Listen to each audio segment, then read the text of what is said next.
What's going on, guys? It's Todd Hudson here. I got a quick demolition game for you. We're using the Galil with the silencer, flak jacket, sleight of hand pro, and tactical mask pro. So this is just the next video. I'm telling another story about how I got bashed up. I had the previous video about how I saw a dead body when I was 14. So if you guys want to watch that video, leave the link in the description. But anyway, onto the story. So pretty much the same month as I saw that dead girl, 14 years old. Me, Sam, Caleb, and Daniel. We're all at skate park one night at about the same time it is now. So it was around 1 o'clock in the morning, and yeah, so we're just chilling there, and we hear a big group of about 15 to 20 people, or 15 max people, walking along. And the reason we heard them is because one of the guys had a baseball bat, and he was walking along, smacking it into every pole leading up to the skate park. And then they decided they saw us running away because we're pussies. Or 14, they're like 20 something years old, and we knew that they were not very safe. But yeah, they yelled out, if you're white you're right, but if you're black you better run. So this group was well known for bashing indigenous people, and if you guys haven't put it together yet, I'm not very white. I'm sort of on the brown side of things, but yeah, that's sort of a weird way to put it. But yeah, anyway, Sam, we just fucking went over to them, and Sam decides, yeah, oh yeah, they're right, if we befriend them, they're not going to kill us. So yeah, I just sit down there, sort of just try and cover my hair, like my face with my hair, since my hair was fucking ridiculously long back then. And next thing I know is I'm looking at Sam, and one of the gang members who was schizophrenic actually put his arm around Sam. I don't know, he was sort of awkward, and Sam's one of them guys who doesn't really like being touched. So he sort of like was like, oh, piss off, man, and then like pushed his hand off, or sort of grabbed it. And this guy, just being the schizophrenic, he was schizophrenic, so can't really blame him for this one, but just started screaming at Sam.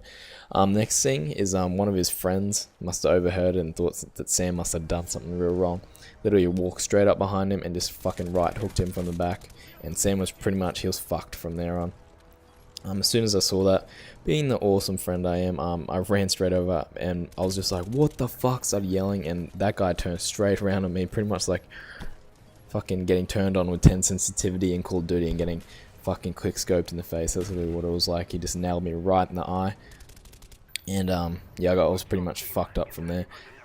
But next thing I sort of stumbled back, and there was another guy sat down behind me. He just felt the need to get involved. He stood up, just started laying his punches in from behind me into my head. I just sort of try and protect my face, and the next thing, as soon as I start protecting my face, he just steps back and just puts a big boot into my rib or hip sort of area on my right side. After that, I sort of pushed him off, and he just went back and started making out with his girlfriend, as you do. And then the next thing, I look over at Sam, and he's on the ground, pushed up against a tree with 3 different guys, all kicking the shit out of him, literally. And as soon as I tried to run over, I pushed a couple of guys, and then that landed me a couple more bitch of punches in the face, and yeah, and then all of a sudden the fight was over. And then they started saying like, oh yeah, we've bashed you now, so it's all good, which Sam didn't take too kindly to, being the fucking argumentative cunt he is. But anyway, I just did whatever they said. I was not in for getting fucking gang raped again by them. We just rode off to Macca's after that. They gave our bikes back and everything, and then they just started walking off back from where they came. And yeah, we had a look at Sam's head, and he had a couple of huge 1 centimeter tall lumps on the side of his head, just behind his ear. Must have been from the guys kicking him when he was on the ground, and he was just fucking completely out of it.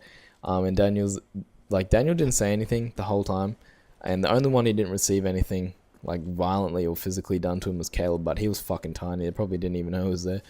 But looked at Daniel, and he had literally 3/4 of his face has turned red from one punch. I'd never seen such a hard punch.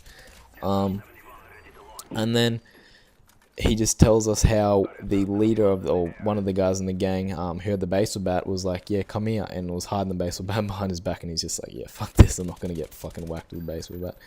And yeah, so we just gathered ourselves at Macca's, ended up sleeping on the floor. We ended up staying there for a couple of hours, and then we didn't even bother calling the cops since it was 8. There was no way they were going to get caught for it. And then next week at school, or next couple of months actually, we find out this guy's gone to jail for like murdering 3 people or something, like running someone over with a car on purpose and stuff. But anyway, that's the end of the story, guys. I hope you've enjoyed these sort of lifetime stories. I've got a couple more, so remember, just give the likes. 25 to 30 likes would be great, and I'll tell you another story soon. I hope you've enjoyed. I get a pretty average score. It's a pretty quick demolition game, especially since the other team were fucking ghost pro campers and all rage quit. But anyway, I'll see you later.